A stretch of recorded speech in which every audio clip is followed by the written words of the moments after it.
What's up guys, in this video we're going to explore are your poker emotions enslaving you?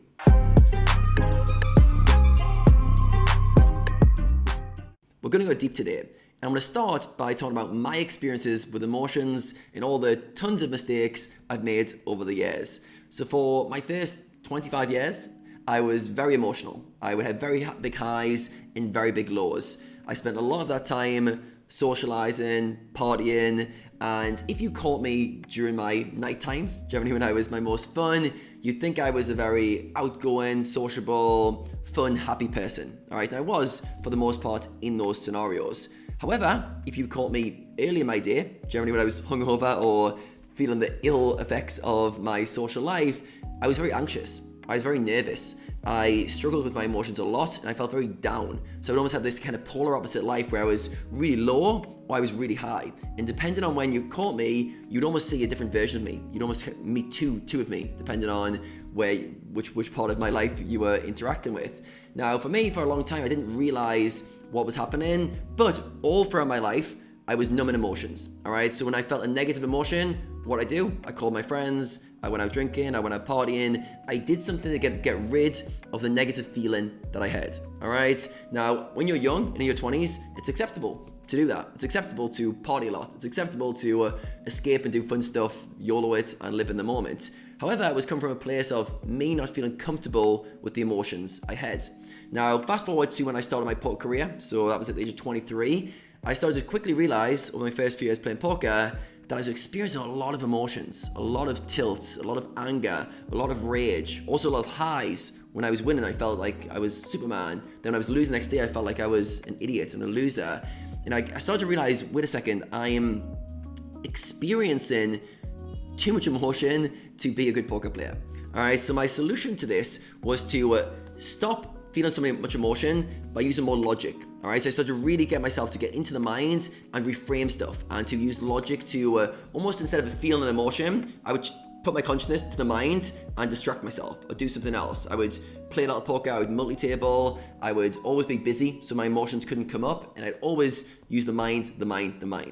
Now, as I went down this path, I started to realize that I was inadvertently numbing my emotions. All right, I was starting to experience overall less emotion. I was starting to experience less lows, less of the kind of tilt episodes, but also less highs. Things started to feel a bit mundane, a bit more like neutral. And what I was doing is I was basically escaping my emotions. I was going to logic the whole time or distractions the whole time, and I was numbing my emotions. Now, Michael Singer, who has the book The Untethered Soul, one of my favorite teachers, he talks about the heart, which they call the heart the epicenter of your emotions. He talks about it being like a bird, all right? And what we do when we numb our emotions, like I was doing, we cage the bird, all right? We put this bird into a cage. By doing that, we don't allow it to express itself, all right? So when you start to numb your emotions or avoid them by using too much logic, what you do is you stop yourself from experiencing the highs and experiencing the lows, all right? The heart and your emotions, all they're trying to do is express themselves, all right? And as a human on earth, we want this rich experience. We want to experience everything fully. We want to be able to have a richness of our experience. Most people think they can have all the highs and get rid of the lows and you're going to be in this zen-like state where you're always happy, but that's not how it works, all right? The heart and your emotions will go through a range of different experiences.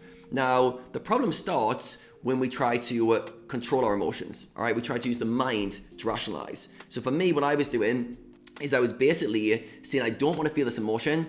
Mind, stop this.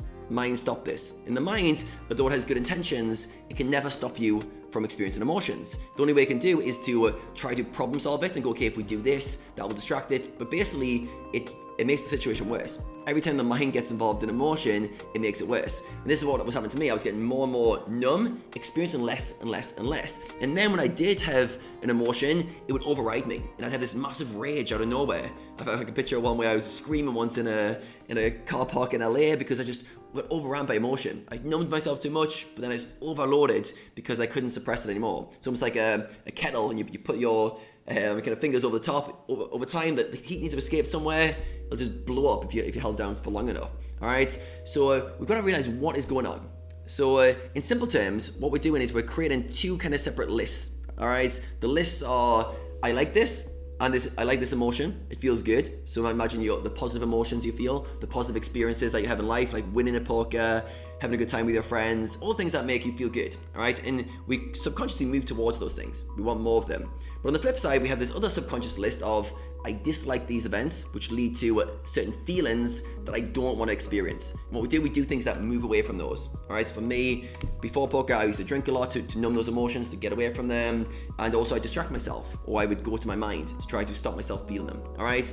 Now, as long as these lists exist, as long as you're moving away from certain things and not allowing yourself to experience it, you're always going to be trapped, all right? Now, I want to share a great quote by Anthony DeMello, who's another one of my favorite teachers. He's got an amazing book called Awareness, which I'd highly recommend checking out the audio version of that. And one of his quotes is, what you are aware of, you are in control of. What you are not aware of is in control of you. You are always a slave to what you are not aware of, all right? And the way I interpret this is these subconscious programs, are these feelings that we're trying to avoid, because often we're doing this subconsciously, we're enslaved by them. All right, the reason I call this video Enslaved by Your Emotions is because we're avoiding them. We are not aware of them. By that I mean you're not aware of them in the moment. You're too busy escaping them. And as a result, they control you. And you're a slave to these emotions because you're making decisions that make you move away from these emotions, all right? So we've got to get back in touch. We've got to get back in touch with our emotional experience, and we've got to learn to feel again, all right? As a poker player, I've been with hundreds of players now. I know the majority of players use logic over feeling, all right? And there's definitely a time and a place for that. There's definitely positives of using logic over emotion. I'm not saying run with your emotions and just make everything an emotional decision. But on the flip side, you've got to be comfortable in experiencing a wide range of emotions. You've got to widen your range of what emotions you can experience. Not numbing them, not running to the mind, but actually allowing yourself to experience them, all right? Allowing yourself to feel a feeling, feel an emotion, all right? So as a poker player, one of the skills I help players train in my Poker Athlete program is self-awareness. And self-awareness is all about understanding what your current beliefs are, what your current programming is, what your current identity is, your character traits, what you believe about yourself, but also all the emotions that you're holding on to and all the kind of stigma around your current life, your current situation that you're holding on to. I then get players to create new identities and new models for seeing the world that allow them to kind of break free of this kind of paradigm. The next skill I get players to work on, the second skill of the poker athlete, is emotional regulation. And this is where you start really fine-tuning the skill of experiencing emotions and allowing yourself to be in control of your emotions, all right? So in this skill set, first of all, it's about being aware, which emotions am I avoiding? Which emotions am I not allowing myself to feel, all right? So as a poker player, a lot of those feelings come around not being good enough, around making mistakes so you look stupid, around other people not thinking you're good enough, around your family and friends not thinking that your choice of being a poker player was good. So you've got this kind of, I need to validate myself to those. And a lot of these things, we don't want to feel them. We do not want to feel these things. So we make decisions that push them away. All right, we just don't want to experience them. All right, so when you learn to master your emotions and almost like as in the Michael Singer analogy, free the bird, free the heart, which is the bird, free it, allow it to experience fully, you need to be brave enough to experience the negative emotions. You need to be brave enough to experience the negative emotions, all right? And took me so long to realize this. It took me so long to realize I was doing this because I had no self-awareness and I was numbing myself so much.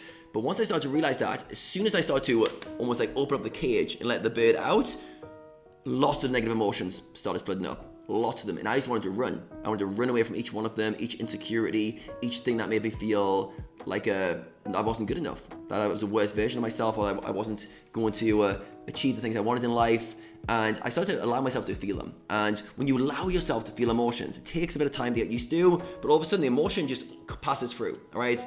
The reason emotions don't pass through is because we cling to them. We cling onto them, or we jump to mind, and the mind starts trying to solve the problem of this emotion. But emotions, once you start to feel them, once you actually explore them, you get to the root of where that emotion's coming from, you see, there's an insecurity there.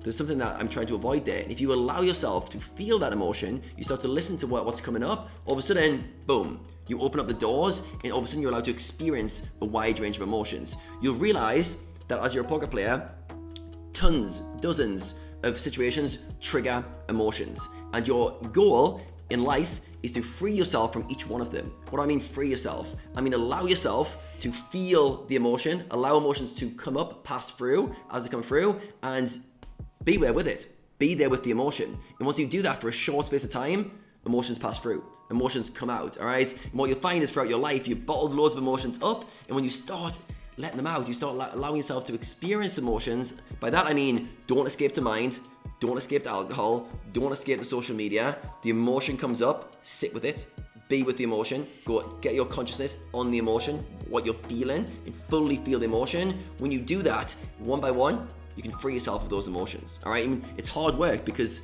the mind wants to get involved over and over. It feels horrible because at first because you want to escape it, and for most people they don't do this work, all right? So when I teach players a skill set, I teach them how to regulate their emotions so that they can be free of everything, and they can then re-interact with life by experiencing a full range of emotions, all right? So if you don't do the work on this, you'll be like me, who was enslaved by my emotions. I escaped them by using my mind to kind of cognitively reframe them, but mainly I numbed them. I numbed myself from emotions.